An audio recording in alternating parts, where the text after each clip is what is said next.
All right. Lecture 9. And by the way, I thought I would just remind everybody that we have a celebration coming up. So just so everybody's aware, we have 2 remaining lectures on particle statics. And so Monday and Wednesday are basically going to be taking everything we've been doing so far and extending it to the 3rd dimension. So that's really what we're about today and Wednesday. So today is going to be about describing vectors in 3D, and then Wednesday is going to be about 3D equilibrium. And really, it is no more difficult than what we've been doing up until now. There's just a couple of extra steps to get to actually describing force vectors. And that's what we're really going to be talking about today, is just describing vectors in 3D and computing resultants and things like that. Okay, just so everybody is aware, we're going to have an exam review on Friday. The way that I conduct exam reviews for a class like this is we'll come in and for about 5 or 10 minutes I will go through what the exam's going to be like in terms of format, in terms of what to expect on topics. By the way, I'm not saying anything that you can't already find right now on Blackboard because I already have the slides posted, but just a quick 30-second version. There's going to be about 4 to 5 sort of short answer conceptual questions. When I say short answer, I mean like 2 or 3 words in a short answer, and then maybe a sentence or 2, and then 2 to 3 computational problems. You all have 55 minutes to do the exam. I take that amount, divide it by 3. If I can't do the exam in that much time, I reduce the length of the exams. I use a rule of 3. I've never really had students complain about the length of the exam, and I'm not trying to trip you up or anything.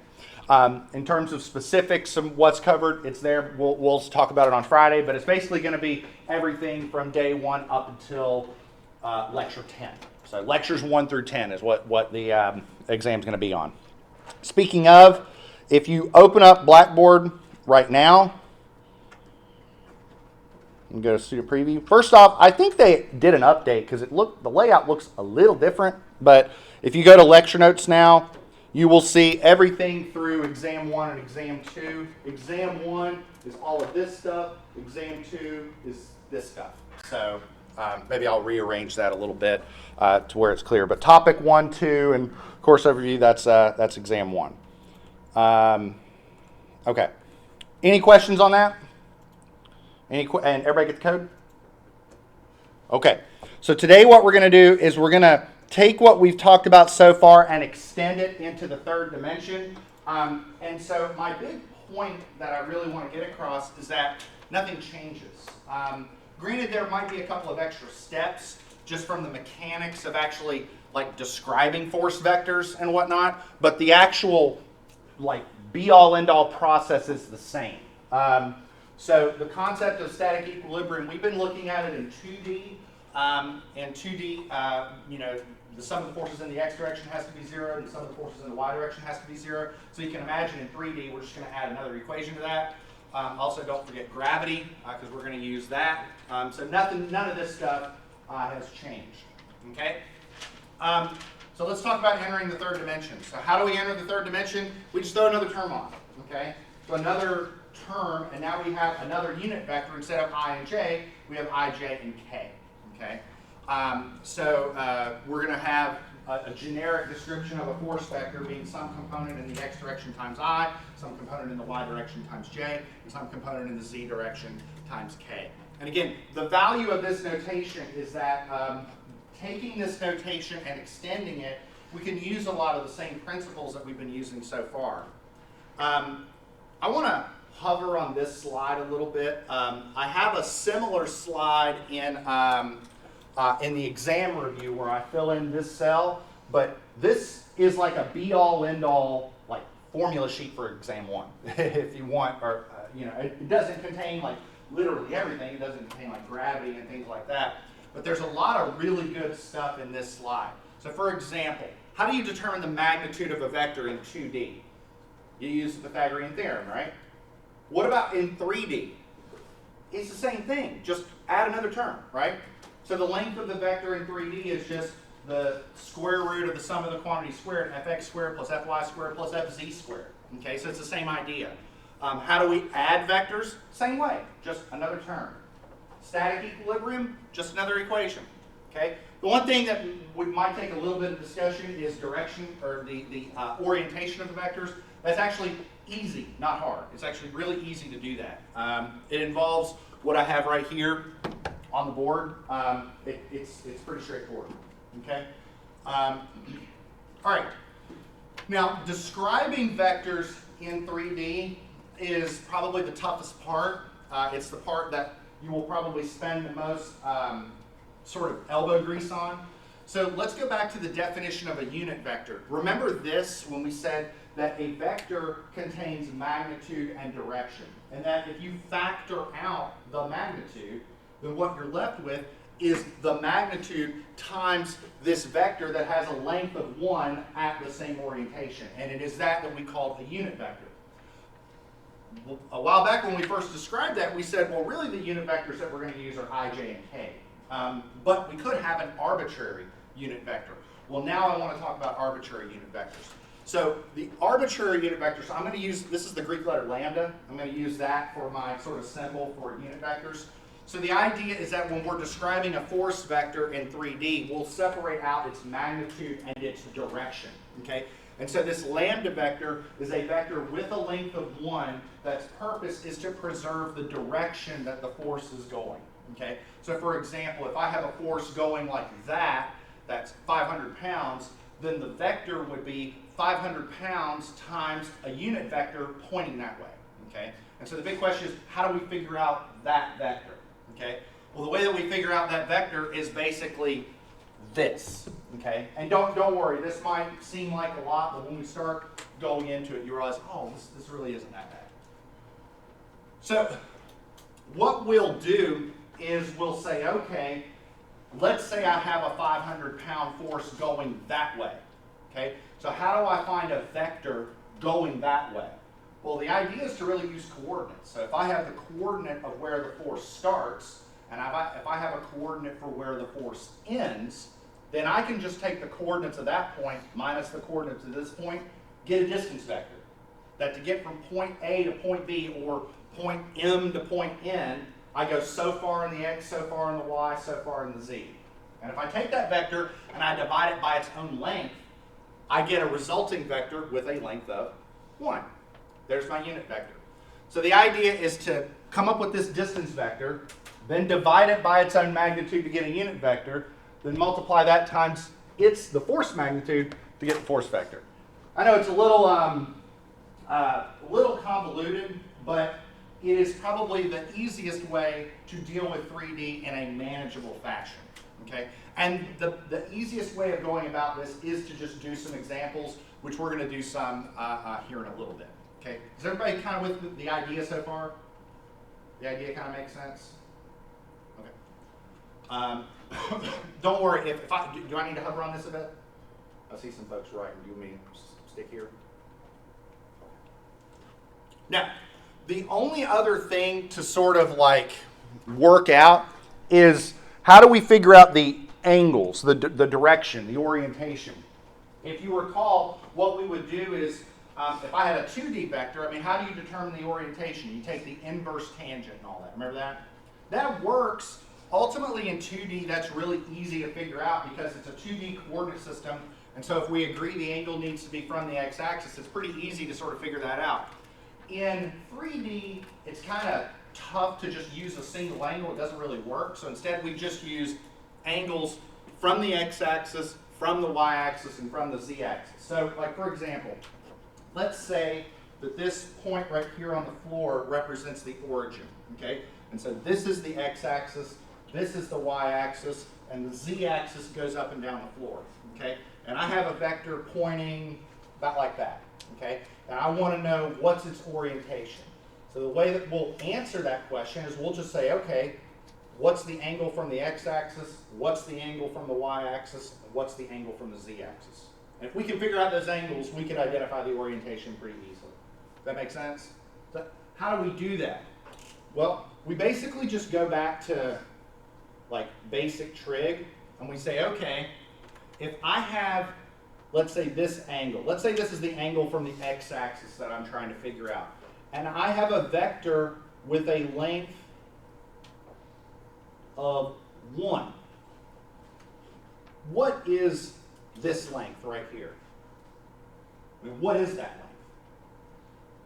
If this is 1, what is that? Well, it's less than 1, but okay, so how do we determine the cosine? So let's call this a question mark. How do we determine the cosine of theta x? It is whatever that question mark is divided by 1. So that means this is just the cosine. Does that make sense? I mean, everybody okay with that? So the idea is that if this is a unit vector, so this is what was going on in this note right here. So if I have a unit vector, right, whatever this term is, whatever this term is, whatever this term is, it is just the cosine of that angle, right? So if I have a unit vector, just take the inverse cosine of that, that, and that, and I've got the angles. So it's really easy, okay? All you have to do is take your unit vector, take the arc cosine of that, arc cosine of that, arc cosine of that, and I have the angle from the x, y, and z axis. That actually works in 2D, but because we're really only worried about one angle, it's a lot easier to just sort of do it graphically. Does that make sense? I threw a lot of stuff at you. It's probably easy. At this point, it would probably be easier if we just started using it. Okay? So speaking of, let's start using it. Okay? I have a problem that I want to do. Okay? Let's look at this in our notebook. Okay? So I have here a wall in 3D, okay, and it is being held in place by these cables, okay, and I've got 2 cables going through point A, so I've got 2 forces that are going through point A, and what I would like to figure out is what is the magnitude of forces going through A, specifically what's the resultant of forces going through A, and what are the what's the direction of that resulting? So, so we've got a little bit of work cut out for us, but again, I think you'll find it's pretty systematic. Okay, so the first thing that I'm going to do before we sort of like go down the rabbit hole on this is let's see if I can come up with this direction in a way that makes sense. Okay, so what I'm going to do is this.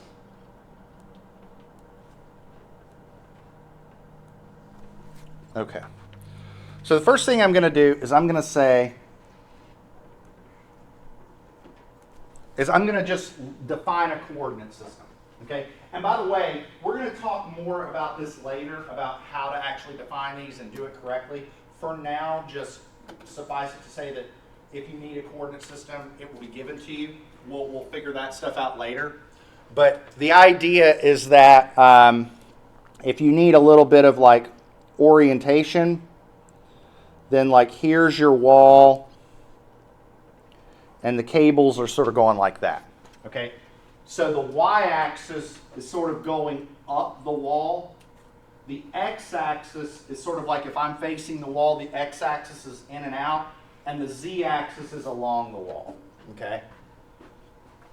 And to be honest, as long as we agree on a given coordinate system, we'll get the same answer. And so I'm just choosing one just so that we're all kind of on the same page. When we start getting into cross products and things like that, we start thinking more about 3D coordinate systems, we'll get a little bit more into defining that ourselves. But for now, let's just suffice it to say that we're just going to use this for the purposes of this problem. All right, is everybody with me on this? Okay. All right. So I would say the most difficult part of this whole problem is this first step. Distance vectors. Okay? What do I mean by that? So,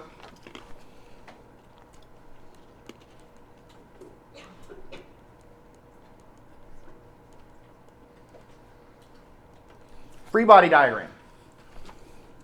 Here's point A, and I propose that we have a force going like this and a force going like that. So we'll call this, I don't know, tension AC, tension AB. Right? I mean, think. Like, let's just sort of envision this in our head. There's a peg in the ground. There's these two cables.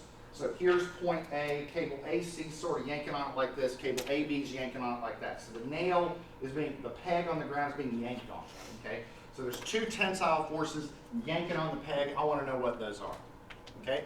So I propose what we need is a vector AB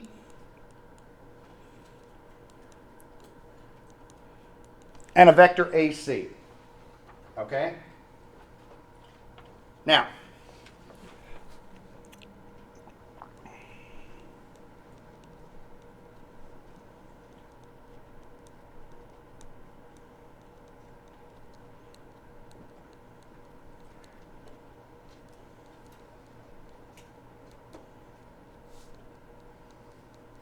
okay. So what I want to figure out are these distance vectors here. Let me move this over a little bit.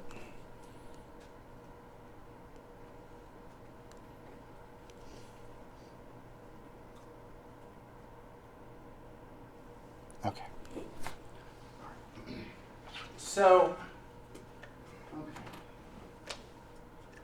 I want to find this distance vector AB and this distance vector AC. Now the reason that these are important is because this is the line of action along which these forces are acting. So I need to get this so I can start figuring out direction. Now let's talk about vector AB. Now what vector AB means is that if I'm at point A, if I'm standing at point B and I want to walk to point B, that's the direction I want to go, how far do I need to go along each direction? So I'll scooch this up a little bit so we can see the coordinate system. All right, so let's start off with the x-axis. If I'm at A and I walk to B, how far do I go? 16 feet. Now, am I going in the direction of the positive x-axis or am I going in the direction of the negative x-axis? Negative. So I propose this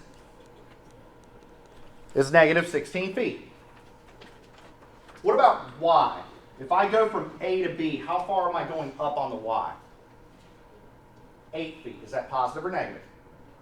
Positive. Okay, what about K? What about the z-axis? From here to here, how far do I go along the z-axis? 0. Hold on. Z is along the wall. 11 feet. That's this. You see that?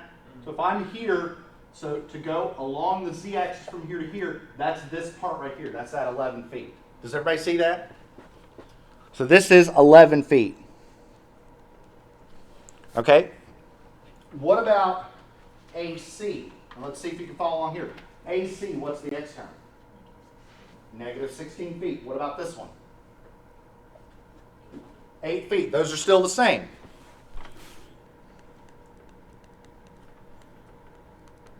What about the z-axis? What is that? Is it, now hold on, is it negative 11 feet? What is it? It's negative, but is it 11? How long is the entire wall? It's 16 feet, because the entire wall is 27 feet. From here to here is positive 11, so here to here is negative 16. Okay. I propose to you that everything that we're about to do from here on out, that's the hardest part. If you can do that, the rest of this stuff is methodical, rote, mechanical, no difficulty at all. That's one of the advantages of all these steps, is that, yeah, it's a lot, but it's easy. Okay? Yes? How do you know for the z-axis which way it's positive and negative? That's a great question. So for now, suffice it to say, I'm going to give it to you. Okay? Later, we're going to talk about how we figure that out, and I'll give you a sneak peek on that. The sneak peek is the right-hand rule. Bless you. So the way the right-hand rule works is that what you do is you take your fingers, face them towards the x-axis, then curl them towards the y. Whichever way your thumb's pointing is the positive z direction. So the idea is that, okay, if this was the x-axis, and this was the y. Face your fingers towards x, curl them towards y, z is positive. So that will become it will become very important later when we start looking at moments. So for now, just know that any 3D system will be given, but in exam 2 land, we'll start getting into defining that. That's a good question though. Is everybody okay with that? Yes. Different question. How is z negative 16? Because, okay, the reason why is that, so if I put my coordinate system right here, this is y, this is x, this is z, right? Okay, so if you're at A going to Z, or going to C, then you're going this way on the z-axis. You're going the opposite direction of the positive z-axis. Positive z-axis goes down this way. To get from A to C, you're going up the wall. You're going the opposite direction. Does that make sense? Is everybody okay with that? Don't hesitate, because this is the hardest part. So you look like you have a question. If you got one, ask. It's okay. I'm just trying to wrap my head around it. Yeah, I kind of feel like that too. Like, if we have time, or I'll stay after class, but like, could you walk through that one more time? Which one? Like, Well, let's do each vector again, okay. real quick. Yes. Okay. So, all right. So let's look at this. Okay. All right. Everybody, watch up here. Okay. So let's look at vector AB. Okay. Let's just take each component one at a time. Let's start off with what I think is the easiest, is the y component. Okay. So if you're on the ground and positive y is pointing up, right? If you're on the ground, to get from A to B, you got to go up 8 feet. Is everybody in agreement on that? Okay. So you go up 8 feet. That's the same for both of these. So that's why they're both 8 feet, because you're going from the ground up. Okay? What about these two? Why are these both 16 feet? Okay? This is along the x-axis. Okay, so you're at A going to the wall, right? Whether you're going from A to B or A to C, along the x-axis, you're going from A to the wall. This distance is 16 feet. So that's why they're both 16. Why are they negative? Because my coordinate system says positive x-axis is away from the wall. To get from A to the wall, I'm going towards the wall. So that's why both of these are negative. Does that make sense? Okay. Now, in terms of the z-axis, let's look at it like, let's look at it this way. Gotta love my symbols here, right? So here's the wall, right? Here, let me move this up. Here's the wall. Here's point A. Here's a cable. Here's a cable, right? Okay.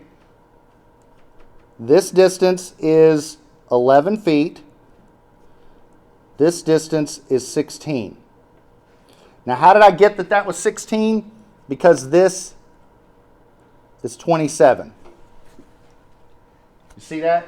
The entire wall is 27 foot long. If this is 11, that's 27 minus 11. Is everybody okay with that? Now, this is, what I'm seeing now is if I was in a helicopter looking like that. Does that make sense? Now, I'm saying that positive z goes this way. Okay? So positive z goes like that. So to get from A to B, I need to go positive 11 feet. But to get from A to C, I go negative 16 feet. So that's why this is positive 11, that's negative 16. Does that make sense? Mm-hmm. All right. Is that always like a good spot to draw like our little,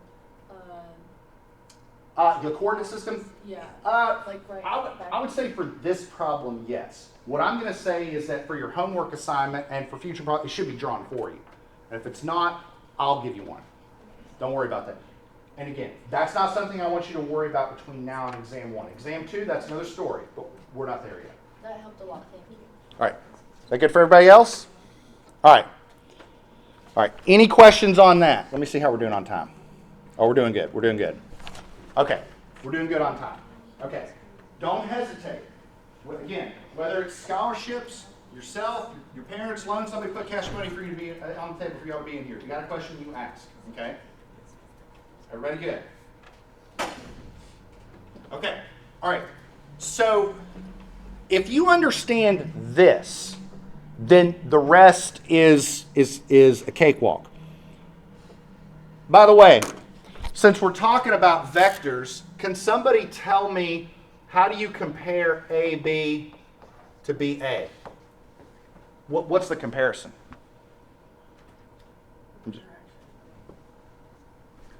Change the sign, right? Because how would you get, if you knew how to get from A to B, how do you get from B to A? Backwards. Switch the direction, right? And what does a negative sign do to a vector? Change the sign, right? So just random factoid for you, okay? Does that make sense? Okay, good. All right, so if you understand this, then the rest of this I think is going to be pretty rote, okay? So the first thing that we're going to do now is we have distance vectors. Now we're going to get unit vectors, okay?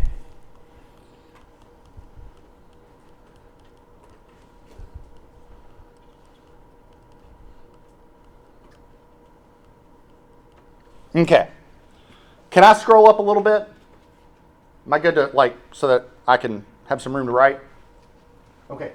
Why do we need to do this? Okay. Well, let me answer that. How long is vector AB? Like, how long is that cable from A to B? Better yet, how would we figure that out? Pythagorean theorem. Okay. So what we would do is we would say, okay,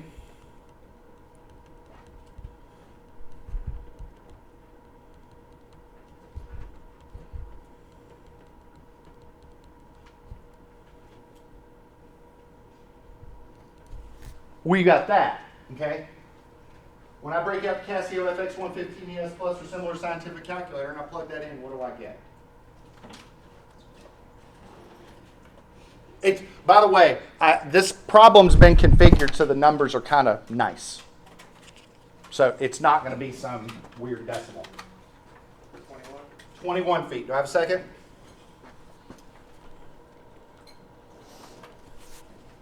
Okay.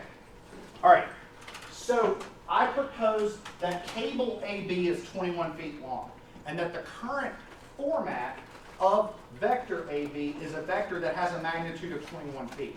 I need a vector with a magnitude of 1, okay? So what I'm going to do is I'm going to divide out that magnitude as follows. I'm going to say, therefore, lambda AB is that divided by its own magnitude. So I'm going to get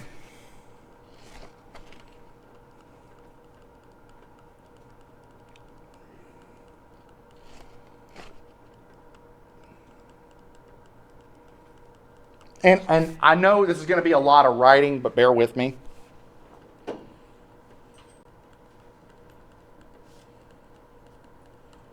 Oh, I forgot a J.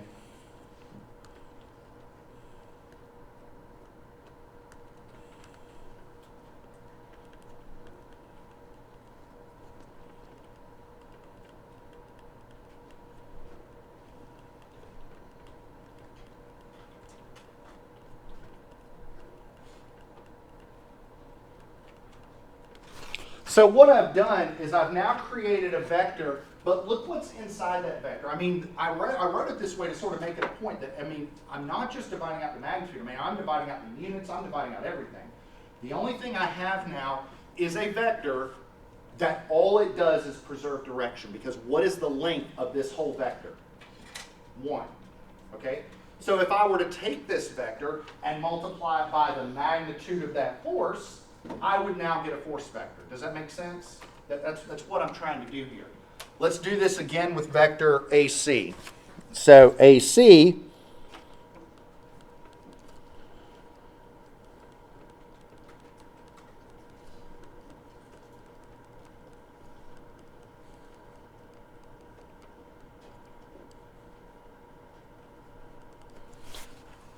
when we chug this out, what do we get?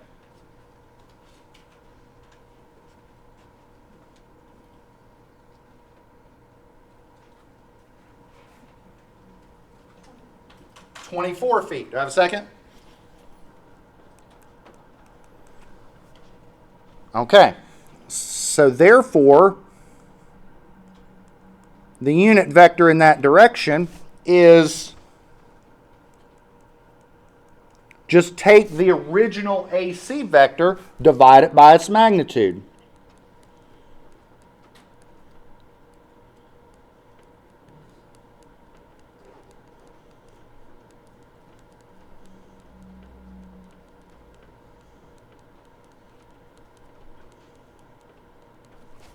And then we're going to get, now this one, it actually reduces a bit because this is 2/3 and this is 1/3.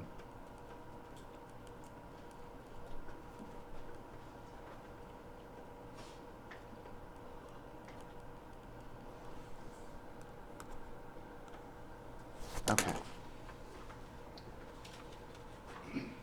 So what I'm getting now is, so if we look at this unit vector here, this lambda AC, all it's saying is -2/3 I, 1/3 J, -2/3 K.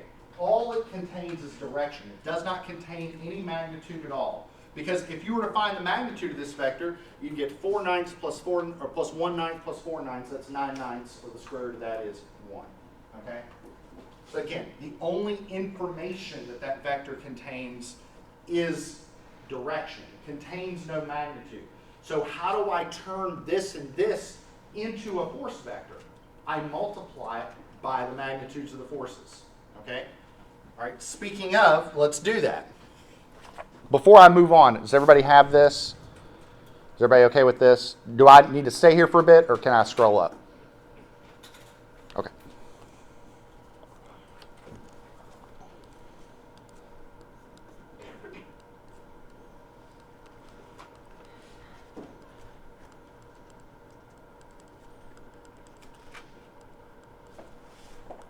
Okay. All right. So, my apologies. I am going to scroll a little bit. Bear with me. So, look what we were given in the very beginning of the problem. We were given that the tensile force in this cable is here and the tensile force in this cable is here. The purpose of this problem is to not discover, like, what do the cable tension forces need to be in order to achieve some outcome. I'm just trying to add them up. So I know this is 840 and this is 1200. So I know that TAB is 840 pounds and TAC is 1200 pounds. So how do I determine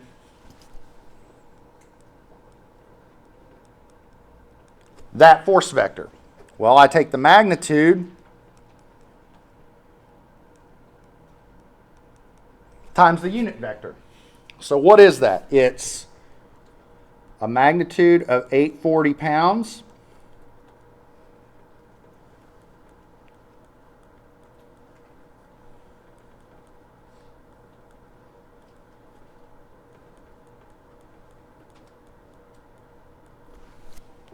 times that. Right? Now I have a unit vector in that direction. And so when I chug that out, what am I going to get? I'm going to get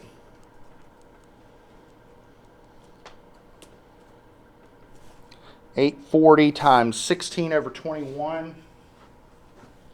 That's $640.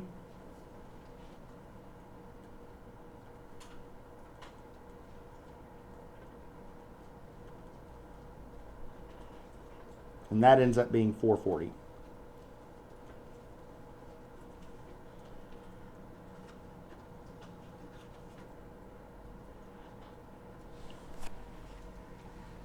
So there's one of my force vectors, okay? Again, I know it was a little bit tough to get, or a lot of work, I guess I should say, to get there, but it's kind of boring work. You get a distance vector, divide it by its magnitude, get a unit vector, take that unit vector, multiply it by the magnitude of the force vector to get that. Does that make sense? Are we okay with that? I'm sensing there's still a little bit of unease. So if not, if there is, don't hesitate. We got time. Any questions on this? Everybody feeling all right? So what we would do for this is we would say the same thing. So this is 1,200 pounds. And then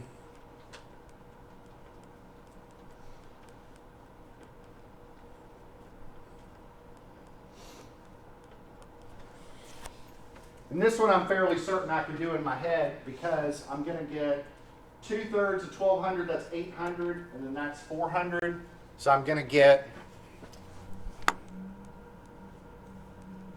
this.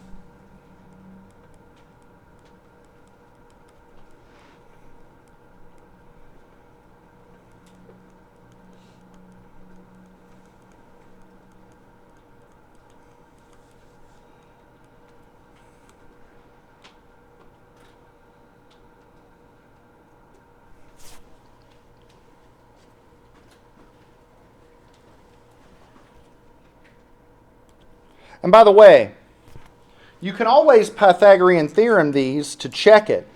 If I use the Pythagorean theorem on this vector right here, what should I get? This vector. If I use the Pythagorean theorem on it, what should I get? 840, right? That's the length of this vector. The length of this vector is that now, right? That's what I wanted. I wanted a vector in the direction of AB with a length of 840. What is the length of this vector? 1,200, right? I wanted a vector in the direction of AC with a length of 1,200. That's what I wanted. And that's what I've got. Okay? Does that make sense? So, let me ask you a question. If I have this force and this force applied at point A, how do I find the resultant of those forces? Add them up. See what I mean? Granted, it took a little bit of time to get here, but now it's no different than it was before, right? If I want to find the resultant, just add these two vectors up. So, let's do that.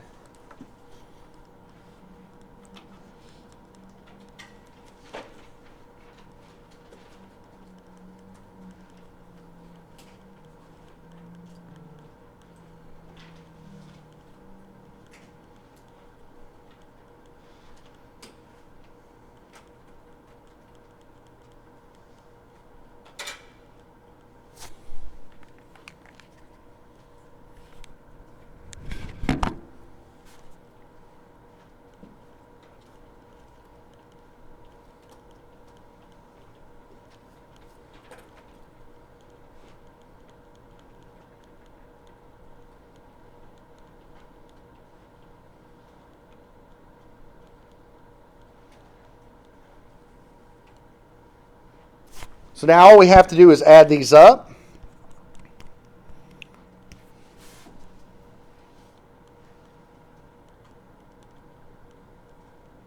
Hold on. Sorry, I'm going to have to scroll this a little bit. It's kind of hard to write when the screen's so low like that for me.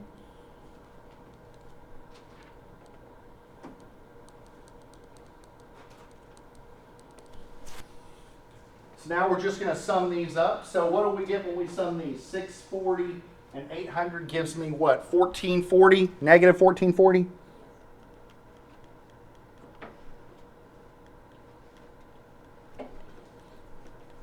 $320 and 440 gives me 760. Did I get that right? 720. Oh, this is 400. Whoops. This would be 720.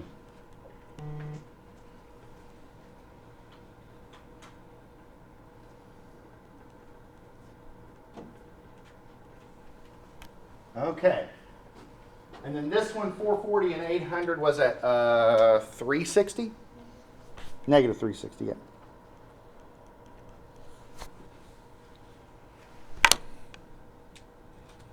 So how do I find the magnitude of the resultant? Pythagorean theorem.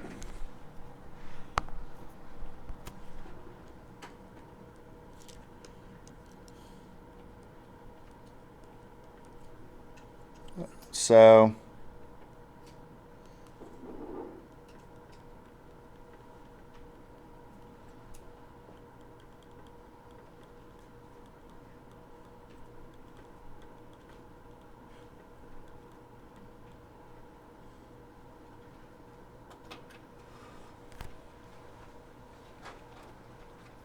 okay.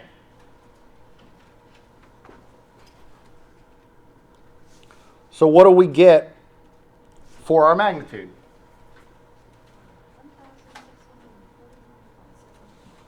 1649.73. Yeah. Do I have a second? All right. So there's one of our answers right there.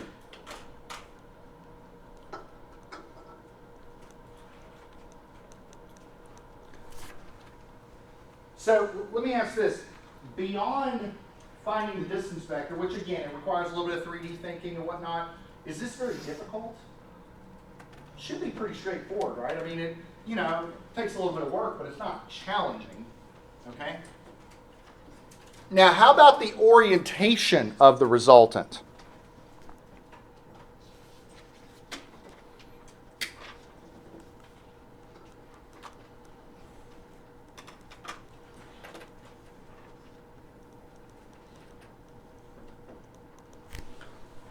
Let me ask you this. How do we find the direction of the resultant? Like, how do we express direction in general? Well, degrees. But, so let's work backwards. How are we going to get these? We need that, right? We need a unit vector for the resultant. We need that. That's what we need. Now, let me ask you, how do we find that? Divide by the magnitude. Exactly right. We take the resultant vector and divide it by its own magnitude. Okay? Let me see how we're doing on time. We're doing good on time. Okay. So,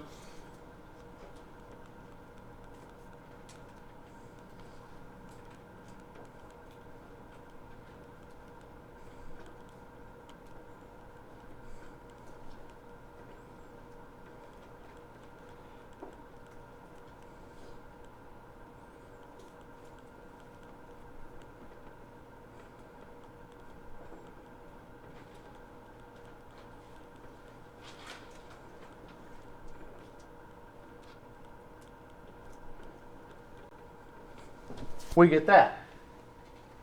All right. So just to make sure things are going smoothly in terms of time, what I'm going to do is I'm going to go ahead and give you these. I tend to do these with a few decimal places. I'm going to do them with 4. Not saying you have to, like 3 is probably fine, but I just want to make sure when we're reviewing the notes later that you know where the number's coming from, especially when we start doing more 3D problems. So I probably go a little bit overboard with it.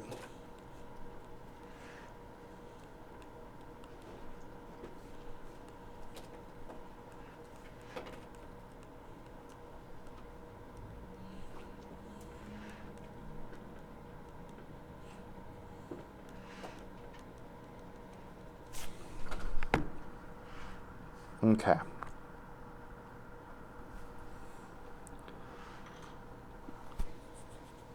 Okay.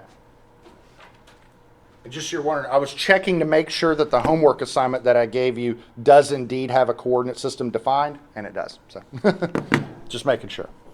All right. So this is what happens if you divide these out. And again, I'd like to go ahead and put the units just to emphasize that the units cancel too. Again, this vector contains no information but direction. Okay? Now, keep in mind, so this is lambda r, but keep in mind that lambda r also equals this.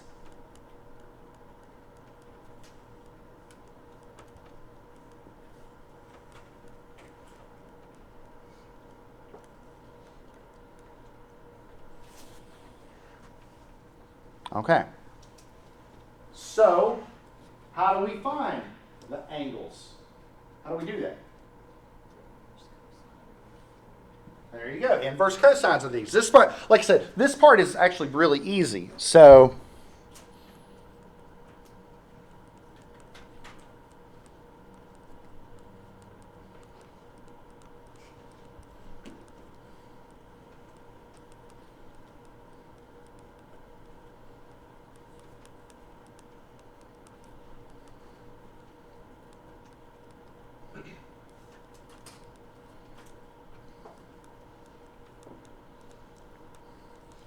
all right. And when you chug this out, you get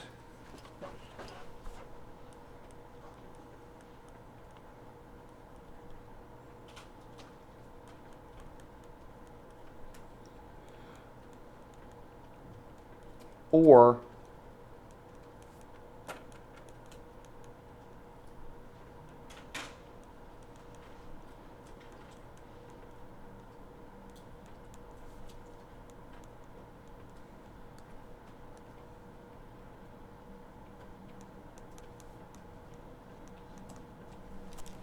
you get that. Answers, I guess I should say. So the idea is that going off of your axes, if you're at point A, go 150.8 degrees off the x-axis, 64 degrees off the y, and 102.6 off the z, and that is the direction of the resultant. And we now know the direction of the resultant as well as its magnitude. Again, the hardest part is that first part, okay? But once you figure that out, pretty straightforward.